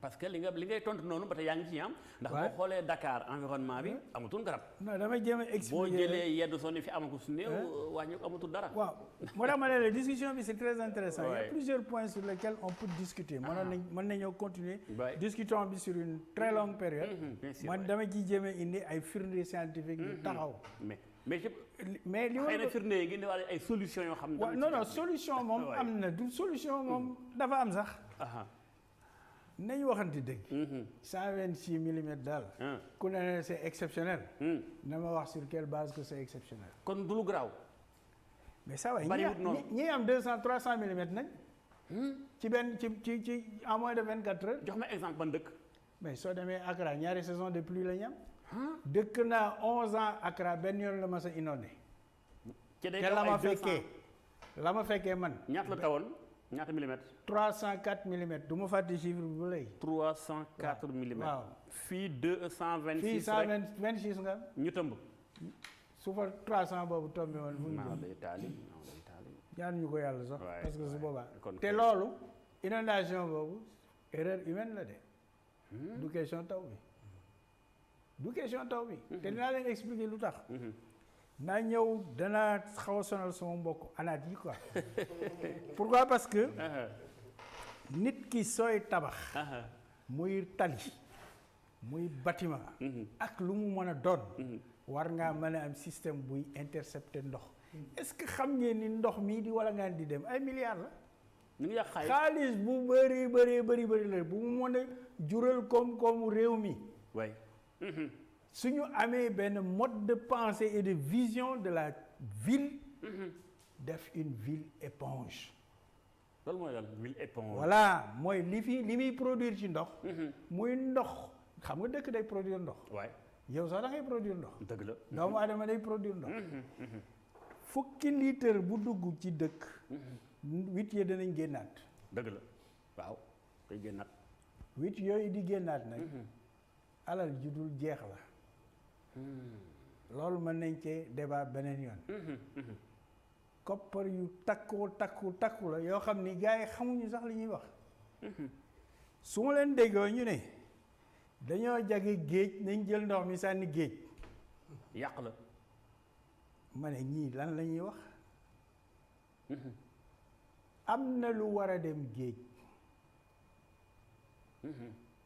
am na volume bu war a dem géej pour mu maintenir équilibre entre géej et le continent. li ma ciy wax li ma ciy firndeel mooy soo déggee gars yi ñuy wax xam nañ Sénégal nag moom gars yi dañoo mën a jàng trop. dañuy taxaw ñu ne la milliards de mètres cubes yi ñuy sànni si géej gi. milliards de mètres cubes. est-ce que xam nañ ni bés bu ndox demul ci géej gi nangu. suuf si. il faut ñu koy jox ndox. am na ratio am na quantité ndox bu war a dem si géej gi mais am na loo xam ni. nit ñi mën nañ ko jëriñoo mu koom-koom. justement mais tey. waaw situation bi toll nii. li ngay wax ni xam naa ni projet yu il faut ñu dem ba Sénégal àgg fa. du projet yu compliqué nag malheureusement. projet am na fi projet de d'eau. yoo xam ni ñoo gën a compliqué gën a cher 100 000 fois. waaw mais loo gis moo tax danaa àgg ci. da nga may rek ma avancé ci sama raisonnement. parce que dama bëgg. suñ génnee ci affaire yi parce que xam nga. suma mbokk mi. Jigo. nee na suñu moytuwul danañ defaat ay plan Orsec yu bëri. xaw ma tiitloo. plan Orsec yu bëri yooyu mooy danañ inondé di inondé chaque année ñu inondé waaw kañ lay jeex. pour yow lu koy jeexal. justement voilà li koy jeexal nag am na ay solution comme. premièrement. tey soo jëlee réseau d'assainissement bu Ndakaaru bi. nga ne ñëw damay assainir Ndakaaru je vais faire du tout à l'égout. erreur bi foofu la njëkk a commencé. caniveau. foofu la njëkk erreur bi commencé tout à l'égout nan ngay dimensionner ce réseau. les eaux usées soo canalisation bi muy dugg dafa war a nekk gravitaire. su tawee yow nga boole ndoxu taw bi ak ndoxu kii bi mu dugg ci moo tax foo jaar Ndakaaru. mu ngi fal. kii ba dafa génn. boo demee xar yàlla kay. dafa yëkkati couvercle bi sànni ko fële di balbal yi ci kaw tali bi. parce que nan ngay dimensionner loo xamul. dama bëgg nag ingénieurs yi. xarañ yi ñu wax ma nan lañu àggee ci loolu. doo ñëw di laaj ba ñu ne la lii mooy suñu critère de dimensionnement soo ko doon wër tey da nga wër ba sonn.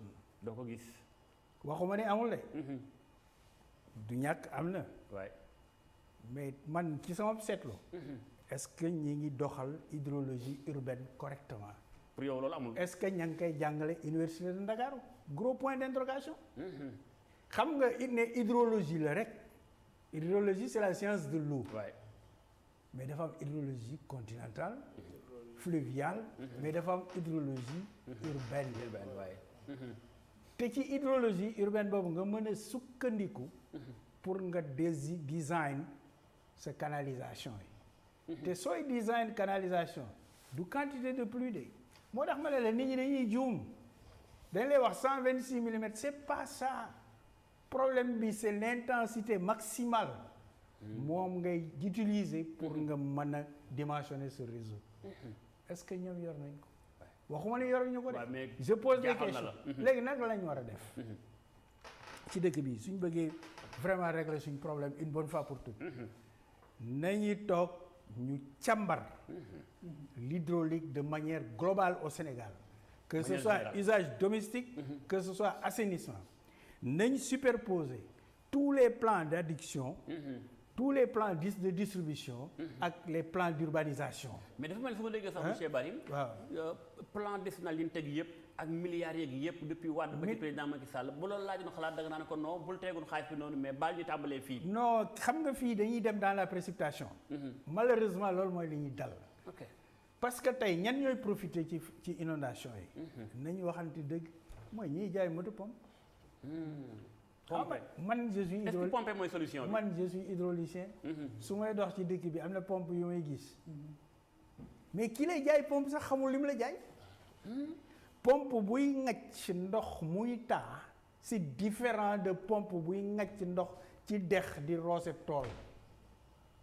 fi mbaaru pompe dex a fi ñëw. pompe buy yëkkati ndox ci immeuble moom la ñuy wax pompe de pression. waaye pompe de pression dafa c'est différent d'une pompe à gros débit. xam nga pompe ni nga koy choisir. ingénieurs yi moom xam nañ ko mais est-ce que on les écoute. waa ñi day dem jënd ay pompe ñu ñëw ñu ne fii daal xóot na ndox maa ngi fi taal nañ fi def benn pompe ñu max ko tu es dans un milieu saturé nga ne da ngay pomper da ngay sonal sa bopp. oui justement moo tax man est-ce que. da ngay pomper muy dellu si waat. waaw justement kon du solution. donc réglé woo problème ba. problème bi mooy nga jëlee ko fa. ba dootul taa pour nga mën a kii te loolu am na solution. maintenant pompe bi ngay jënd. ma dellu si tuuti ci pompe bi. nga jël pompe bi. dina ma jëndal ma benn pompe ñëw ne ma tant de millions la. et puis millions yu seer. xaalis bu bëree bëri bu takku. boo xam ni sur aucune base. lañ dimensionné pompe boobu. parce que pour nga mën a dimensionner pompe boobu. ci exutoire boobu il faut nga war a xam le mini bassin qui dessert cet exutoire. nga mën a xam. tant de quantité d'eau moo fay dugg. nga ne xaaral war naa fi jëlee ndox mi en l'espace d'une heure de temps. donc nga dem dimensionner sa pompe par rapport à ça. mais kon da nga jàpp ni est-ce que kon dëgg bu ñu doon xool day mel ni kon mbirum xaalis bari bi ngay dégg yëpp xëy na demut sax ci xeex inondation réellement pour yow. xam nga xaalis bi du ma ci mas a wax lu tax. parce que dama ko gisul. gisoo ko sur le terrain aussi. non man gisuma ko ba mënuma wax ni xam nga fekk moo fa nañ ko càmbaree ba ñëw ci chiffres yooyu sax laa xamul. parce que en toute chose. da ngay logique boo xoolee sa bët en tant que expert war nga non xam nga mbiru ndox yii. réseau dañ ko c'est enterré. du li ngay teg sa dañ koy suul waay. mais spécialiste bi su ñëwee gis ouvrage bi quelque part. mën na la wax ni lii jaar na yoon wala jaarul yoon. très bien monsieur Barry. voilà mais non mais xaaral waxuma ni. waxuma ni li ma bëgg a wax ci pompe yi. parce que les pompes là c'est des choses qui me tiennent à cœur. parce que moi je crois que c'est l'arnaque du siècle. Ah bon? Dans ce pays-là. C'est l'arnaque du siècle et il faut que les autorités le sachent. est-ce que xamuñu ko yaakaar dem. non suñ ko non dama yaakaar ni parce que da ngay chaque année nga jënd pompe. chaque année nga jënd pompe. et pompe bi ngay jënd n'est pas adaptée aux conditions de pompage yi nga kii les eaux que tu pompes pompe bi ngay jënd. eau yi ngay pompe adapté wul ci pompe boobu. ndox mi ngay pompe yow mi ngay manque lan moo ciy nekk. suuf ak ndox. suuf day lekk paletu pompe yi chaque pompe su boobaa. pompe bi commencé déconner. léegi nga ne il faut gasoil bi ma prévoiroon manqué na il faut ñu yokkaat gasoil affaire bi noonu la demee. c'est l'arnaque du siècle. dafa nekk loo xam ni dañ ko war a toog. càmbar ko. hydraulicien bi macha allah am na ñu hydraulicien yu baax ci dëkk bi. et des jeunes. qu'on les mette au devant. très bien ne responsabiliser leen ne leen. lii mooy cahier de charge bi. bëggatuñ fee gis inondation hivernage 2024 wala bëggatuñ fee gis jox nañ leen échéance 2025 wala bëggatuñ fee gis te li wax nga benn affaire nga ne mënuñoo déplacer nit ñi en 2007 à Abidjan ba quand il y a eu inondation ba am glissement de terrain c'est une forte personnalité grande autorité ivoirienne dañoo bulldozer këram quand les études ont montré que ni këram fa mu ko tabax moo doon bloqué ndox mi. il faut savoir prendre ses responsabilités.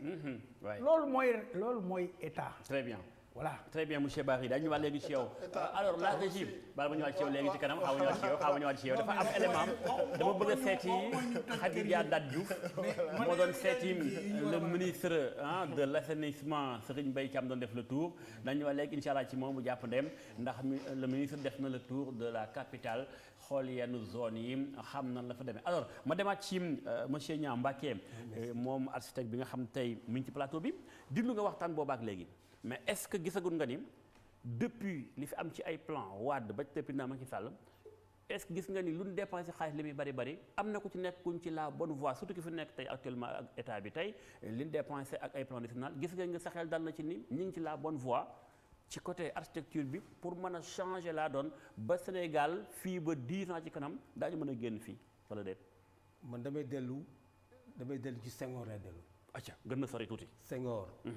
Senghor dafa amoon benn architecte bu ñu wooyee Fernand Bonamy. architecte conseil du gouvernement. qui avait défini un plan de rénovation de la ville de Dakar.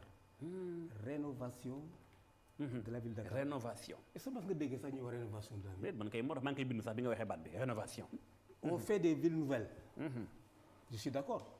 Mais une ville nouvelle est basée sur une capacité, une connaissance de la rénovation des anciennes villes. kon Dakar dafa aaje rénové. Rénovation. ndax mooy li doon wax sànq ni bu ñu toppoon dëgg li ñu war a def daañu toxal 90% de la population de Dakar mooy rénovation bi mbaadu. Rénovation urbaine mooy zone inondable dañ koy rénover. delluwaat ko. zone urbaine les SICAP dañ koy rénover. Dakar Plateau dañ koy rénover. Ça veut dire que Dakar tel qu'il est. Je dis c'est mal construit, c'est-à-dire que les immeubles évoluent. Ouais. Les parcelles ne bougent pas. Ouais. La rue ne bouge pas. suuf si yokkuwul mais kër yaa ngi yokku ci kaw. Donc règlement d'urbanisme mooy équilibre yooyu. équilibre. ñu bind règlement ne lii la demee. rapport terrain bi ak bâtiment bi nii la rapport bâtiment bi ak yoon bi nii la. te boo joxe misaal pour ñu gën a comprendre ndax da nga koy joxe point E. léegi damay am da nga koy joxe xar yàlla wala Grand Yoff. tali baa ngi nii. ñu ne bâtiment bi. taxawaayam moo ko tali bi ñoo yem. ñu ne bâtiment bi ci terrain bi. day jël 60% léegi da ngay gis ko jël bâtiment bi tabax ko à 100%. yéeg 3 fois largeur rue bi. donc règle d'urbanisme c'est déstabiliser. ok mais bu déstabiliser loolu. moo indi lii. lii ñëw ci tali bi. attanu ko. mooy l'évidence quoi. je veux dire. réflexion bi ñu am ci rénovation urbaine de la ville la. mooy lan. rénovation par îlot mooy bu amee ñeenti tali. ñu def remembrement urbain ça veut dire que terrain yu ndaw yi fa nekkoon antanuñu immeuble. ña fa dëkk ñu def fusion de le terrain. mooy remembrement. boole. ñu def copropriété. ñoo ko bokk. tabax bâtiment bu ñu mag investir taxaw. foo amee fii bu amee 10 ñu am 20. libérer le sol espace bi waaye mën a absorber ndox mi. loolu mooy rénovation urbaine. ba pare nga jël benn niveau plancher. def ci parking yi. piétons yi. nekk ci biir îlot yi. ci cour yi. di circuler Dakar. Dakar nekk beneen dëkk. piéton dootul tase oto ci suuf. Dakar day nekk ci beneen niveau 1 2 3 niveau di dem. da ngay nekk New York nga defee ne yaa ngi ci tali bi. fekk na yaa ngi ci kaw yaa ngi ci 4e étage nga defee yaa ngi ci tali bi nekk ci suuf ñëpp dafa fees. oto aw ci suuf dem yoonam ak train yeeg yooyu. Dakar am na capacité de hauteur mais ñëpp ñu àndandoo. libérer sol bi. yéeg au maximum. li ngay wax ni xanaa leen loolu moom c'est trop tard ndax li ngay wax ni moo ko li DG doon wax sàngam ku bëgg a def li jaadu pour mbënn jóge ci Dakar faaw nga jëlee population bi 90% population bi déplacé leen. man waxuma loolu de. mais loolu xaw a nuru li ngay wax nii. agul foofu population. waxul nga déplacé leen mais dana nga tegle leen à peu près. waaw mais ni ñu xas dëkkee ba pare. da ngay yéeg mais libérer sol bi. comprendre naa fi nga waxee sol bi moom da nga koy libérer. mais li nga bëgg a wax mooy fi ne nii ak Dakar ni ñu ko tabaxee. loolu moom dafa mel ni c'est impossible. justement léegi rénovation mooy lan léegi nag. collectivité locale. xam nga bu ñuy wax on ne parle que de l'État. fàtte maire yi. jël angle de rue angle boo gisee ñaari tali croisé. jëlal ñeenti parcelles yi fa nekk. ñu ne état nga jël décision que ñeenti parcelles yu nekk ci rond point. c'est inconstructible non édificandi.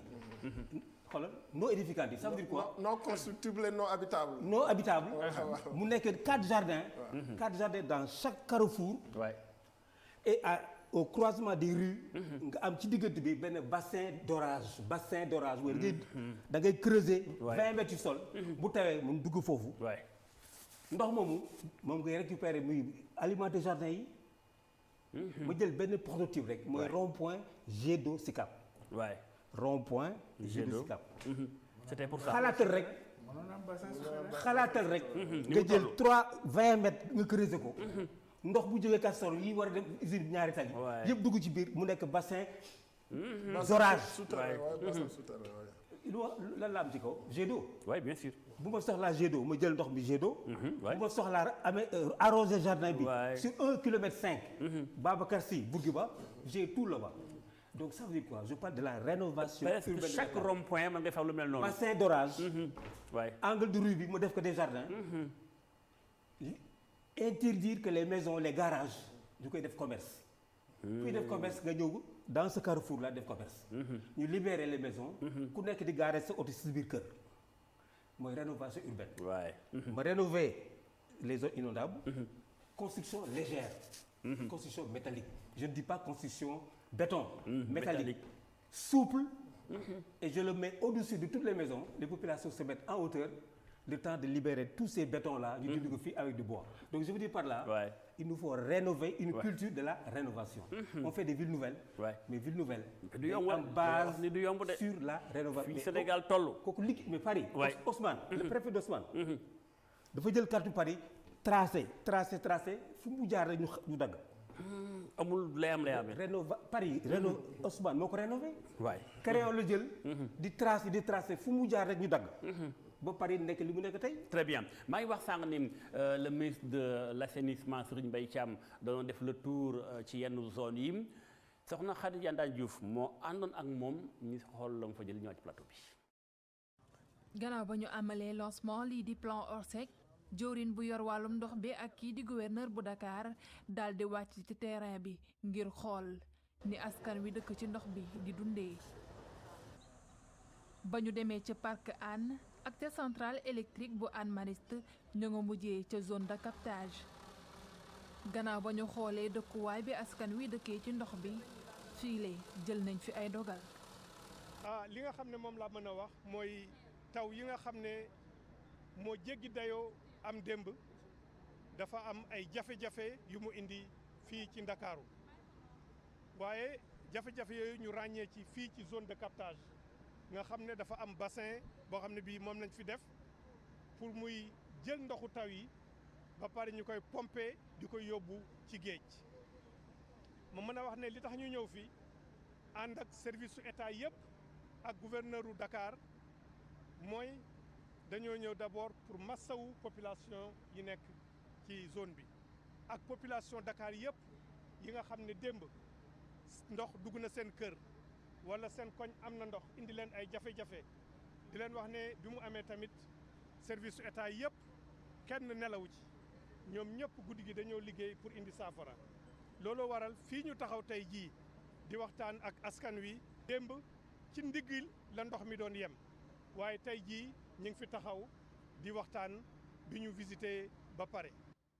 kii di Serigne Mbaye Thiam fàttewul benn yoon ñëwaat ci coupure courant yi nga xam ne mi ngi am jamono yi li mu xamle rek moo di dinañ si wut ay saafara. fépp foo xam ne fii dem nañ fa indi nañ fa ay saafara ay solution yoo xam ne yi tey jii nii ci guddi gi ci ngoon gi lañ koy commencé def te am na yoo xam ne yi sax commencé nañ koo tëral parce que cité Bellevue defe nañu commencé nañu pomper fii tamit ci zone de captage gis ngeen ne même courant bi mu amulee fagaru bi ñu jëloon pour indi fi ay groupe électrogène te benn bi verte nii nekk ci bunt bi ñu koy gis donc solution yi nga xam ne jël nañ ko muy Sénélec danañ fa indi ay pompe yu am doole pour wàcce ndox mi comme ça courant bi mën a dellu si ci kër yi. bam xamlee ne jël na ay dogal ci gox yu ñu wees yëpp ba noppi ministre bi lee di dalal xelu askan wi. population bi ñëwee nee nañu dafa am ndox yu nekk ci kër gi brigade nationale des sapeurs pompiers dana indi fii fukki moto pompe yoo xam ne yi day ànd ak ay sapeurs pompiers ñuy dugg ci biir kër yi këroo kër di dindi ndox mi di ko indi ci mbedd mi après ñu jël beneen pompe yu jëlee ci ndox ci mbedd mi di ko indi ci bassin bi. bi ñu waxee ba pare nee naa leen direction prévention gestion des inondations dana ci yokk yeneen ñeenti moto pompe yoo xam ne yi dañuy dugg ci kër gi pour di ko pomper pour ndox mi ñëw fii. jëwriñ bi yor wàllum ndox bi ak kii di gouverneur bu Dakar wàcc tey ngir rekk xool ni askan wi di dundee gannaaw taw bu bari bi wàcc ci aljuma ji. ay dogal yu bari jël nañ ko fi ngir saafara jafe-jafe askan wi. ñu masawu waa zone de captage soriwul xaar yàlla Grand Yoff la bokk masawu mbooleem waa Grand Yoff li ci gën a metti mooy taw yi dafa ànd ak ñàkkum courant ñu bari ci waa Grand Yoff bi ñu xëyee tey xëyuñu màtt mburu ndax boulanger yi lakk ñu biig loolu déjà problème la ñu sant faala ñëpp sonn nañ ci boole ñàkkum ndox ñàkkum mburu ak tawte ak ndox nangu sa kër mais dafa am sàng fu ñu toll woon daañu ñëwaat ci visite ministre bi mooy tey yaa ngi gis bassin bi ni mu feese ba tuuru tey ba doon xool zone de captage en tant que architecte lu mu lay jox. waaw li ma waxoon sànq rek mooy dañu am une approche de politique. zone de captage finalement ay kër dëkkandoo ak moom. dend ak hôpital général bu Grand Yoff CTO architecte amuñu problème de site.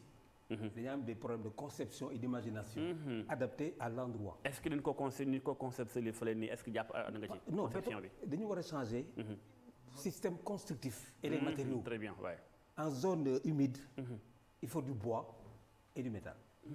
Le bois Venise je dis ay garab la ñu daaj ci hiver bi ba pare teg planche soo ko teg xeer. Ça veut dire quoi ñu ne ñu jël bant dugal ci biir jël du métal dugal ci biir mu woyof soit mu flottant nekk ci comme di flotter wala mu nekk ci pilotis yooyu ba alternative yi mais dem di ñëw non c'est habitable c'est-à-dire que dañu am des choix délibérés délibéré c'est pas imposé ku bëgg a dëkk ku bëggul nag da ngay dem à un moment donné ñu ne leen fii boo fi bëgg a dëkk ni ñu fii dëkkee construction légère démontable modulable légère mais pas du béton dans une zone inondable. Très bien. Aussi simple que ça. léegi boo fa toogee nag yaa fa téye sa bopp. léegi nag boo fa téye sa bopp nag.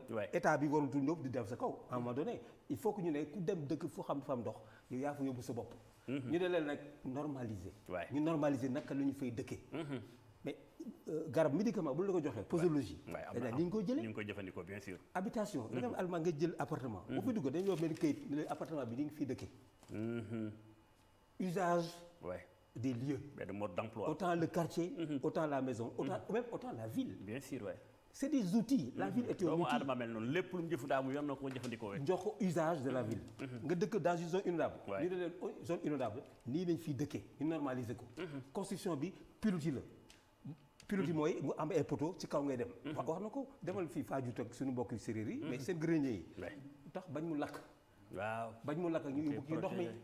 du leneen bu lakkaamee ñu jël seen yëri seen li ñuy lekk def ko ci ndox mi lakk bi dem ci ndox mi protéger ko mais c'est intelligent non parce que c'est délibéré ñu ne nga ñëw Grand Yoff nga dëkk fa bu am ndox ñu ne boo fa dëkkee nii la te boo ko joxee architecte mu liggéeyal la mu defal la fa des pilotis nga nekk ci kaw ak sa escalier nekk ci feex mu nekk sax mais romantique Venise mais la ville la plus romantique au monde entier parce que dafa nekk ci ndox et puis bu ndox bi bu amee inondation ñu sol seen bot ils ont une culture d'habiter dans l'eau ñu nekk ci ndox bi nañu am culture d'habiter dans l'eau très bien béton àndul ak ndox très bien alors directeur day am ak benn question doyen voilà ma xaw ko kii nii rek parce que il faut que aussi tamit ma tontu le doyen Barry aussi doyen Dakar n'est pas Venise waaw non xam naa. je vous dis de choix délibéré. non xam naa li. population yi nekk ñu fa par accident. voilà il faut que ku fa ñëw ñu ne yaa fi ñëw mais c'est un choix délibéré ni nga fiy dëkkee du nii. dama lay jox benn damay wax Dakar n'est pas Venise l'italien n'est pas le sénégalais. xam nga dama am sam benn xarit. dafa jóge France ñëw fii nii am tuuti xaalisam am benn terrain bu ko tabax. ma conseillé ko man ko demal nga gis benn architecte xam nga lu ma njëkk a wax daf ne ma su may fay architecte su ma fayee architecte rek. jeexal du ma tabax kër gi. xam nga li nekk dans la tête des Sénégalais xam nga li nga wax noonu. c'est l'idéal. xam nga dem nañ ba wax ne Dakar.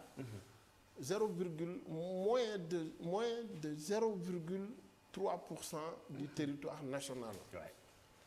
Presque quart population bi ñëw dëkk ci biir Dakar ñu fiy tàncaloo promiscuité am 550 kilomètres carrés voilà mu andi 550 kilomètres carrés yi sax ñu ngi wàññeeku parce que ça s'érode de part et d'autre si presqu'île bi ñu ngi perte ci bu bëri mu ngi superficie bi mu ngi wàññeeku sax les solutions léegi nit yu bëri ñëw dëkk ci biir Dakar li ko waral condition yu bëri la ba ci climat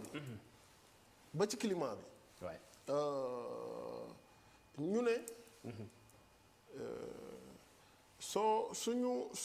suñu continuer bàyyi Dakar nii dinañu dem ba benn moment bi dinañu yegg ci point de non retour xam nga dañuy wax les plus grands aménageurs gars yi dañu dem ba yenn écoles yi sax dañ ne ce sont les plus grands dictateurs parce que ñooy ñëw xam ne fii nii kat dañu war a toj fii raser fii nii sans discussion sans rien ñëw def ko pour defar mu baax pour l'intérêt général soo demee Russie tabax nañ ay dëkk si noonu soo demee Chine am nañ ay population yu ñu tere ñu ñëw sax si yenn endroit ba tey nii sax am na ay population yoo xam ne amuñu droit dem feneen loolu yëpp c'est par rapport à l'organisation spatiale. Maintenant ñun suñu dëkk niñ ko tabaxee am na yu bëri nit mënu ko fi def. yu bëri problème yëpp ñu koy dund. voilà mooy retour en arrière bi. ba bëgg a commencer waat en arrière boobu noonu. pour defar. xam nga nit suy jiite. Le technicien l'ingénieur xamul des fois mën na bañ a xam les aspects sociologiques yu nekk ci biir kii et tout ça. moo tax lépp lu état di def rek da koy def nànk mënul yeewu rek ñëw ne naa tasaare ñii ñëpp. loolu mooy indi situation bi mooy andi waaw mais dina andi situation bi ñu nekk nii. si dama doon wax ak benn góor. benn kii. ma ñëw ma ne ko man dama def benn constat. ma ne ko dañu am difficulté au Sénégal par rapport au secteur privé. ma ne ko entreprise day dem ba mag. benn nit yore ko mun na am ay 1000 employés ay 2000 et tout. mais mu xëy jóge fi rek entreprise bi périclité wu. mu ne ma Sénégal réewu doomu bàyyi lañu. mu ne ma des fois ci biir kër yi la noonante yi di commencer. ku bëgg réussir ñenn ñi mer. ku tabax benn affaire soo fi jógee rek xëccoo bi yàqu ko. dem na nag ba répercuté wu ba yegg ci biir politique yi. waroon nañ toog lu ñuy njëkk a xalaat mooy l'intérêt général c'est quoi. bien sûr ba ñëpp xam ko. mu ngi ko doon wax sànq. di wax ne waruñu politiser affaire inondation. gis nga ku xeex si ku utiliser inondation ba jot réew. wala ba jot dëkk. wala ba nekk maire wala ba nekk président conseil départemental. inondation yooyu noonu. moo la koy xañ dina ñëw moo la koy xañaan. mais pour. parce que li may wax naa ko sànq peut-être j'étais pas compris. gis nga bouteille bi soo si jëlee ndox nga def ko ba mu digg nii. soo si yokkee ndox bu bëri su yàggee ndox bi dina tuuru. mais soo si yokkul ndox nga yokk si ay xeer ak ay suuf si yàggee tamit ndox bi dina tuuru. loolu moom moo dal sunu petite portion de territoire bu ñu am mooy Dakar bi. gis nga dëgg ma yeggali. bi président ñëw en tant que ingénieur géologue. bu xam bi xam sociologie wu Sénégal. xam géomorphologie wu fi ñu nekk fii. xam ndox bi ñu nekk fii li ñu am ak yépp. dafa ne nañu def ay métropole d'équilibre. mais nañu jël Dakar ñu aéré ko.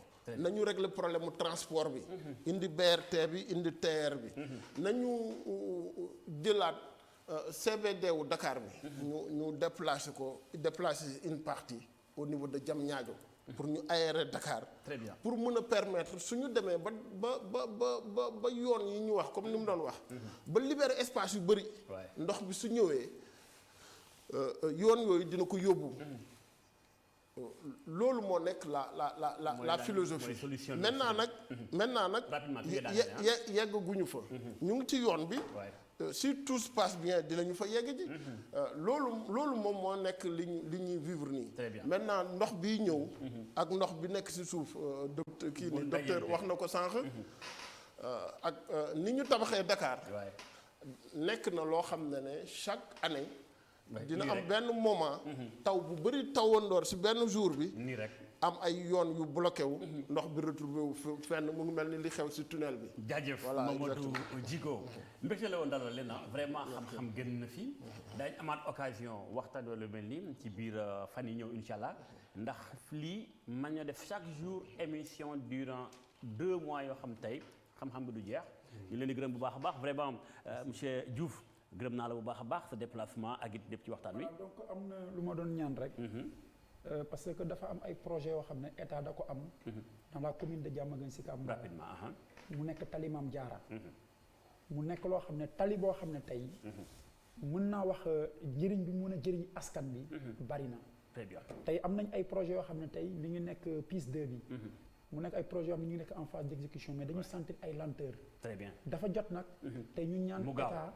ñu fexe defar tali Mame Diarra bassin versant yi nga xam ne mi ngi nekk au niveau de Samsam Nasrullah mu nekk BK3 mu nekk environ 4 hectares yaakaar naa suñu ko defaree tey ak quartier Tali Abdou Ndiaye ak Médina Fass nga xam ne terre bi problème yi am foofu coupé wu ma ko Tali Mame Diarra préoccupation au président de la République la sax gis nga bi ñu doon defar les plans d'aménagement wu Pikine ak bu Kër Massar dafa insister woon si Tali Mame Diarra gërëm naa la bu baax itam Mbacké Niang gërëm naa la bu baax war nañ ci gaaw daal voilà waa préoccupation monsieur le président de la République war nañ ci gaaw parce que dafa yàgg gërëm naa la bu baax Diouf yow itam jërëjëf ci déplacement bi merci beaucoup monsieur le directeur jaajëf mbokk yi ànd ak ñun ITV leen di gërëm équipe bi ànd ak ñun bu ngeen fàttali ko waxtaan wi tey mi ngi jëmoon ci mbirum xeex mbënd ci Sénégal liñ ci def ci alal bari na gërëm nañu bu baax Mamadou Djigo directeur de l'ANAT waaye itam gërëm nañu bu baax monsieur Boubacar Bari moom itam docteur le chercheur spécialisation la def ci wàllum lépp luy mbirum ndox gërëm bu baax itam architecte bi